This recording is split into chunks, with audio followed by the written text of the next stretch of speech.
2021年8月26號，國務院辦公廳喺網站公布，國家體育總局、財政部及國務院港澳辦向國務院發函請示，由廣東、香港同埋澳門承辦第15屆全國運動會，獲國務院領導批准同意籌辦，同埋舉辦經費將主要由3地政府自籌，中央財政給予一次性定額補助。批文指出，國家體育總局及3地政府應嚴格按照黨中央、國務院有關規定，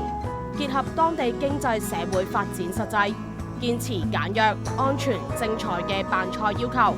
充分利用現有嘅場館設施，嚴格預算管理，節約辦賽成本，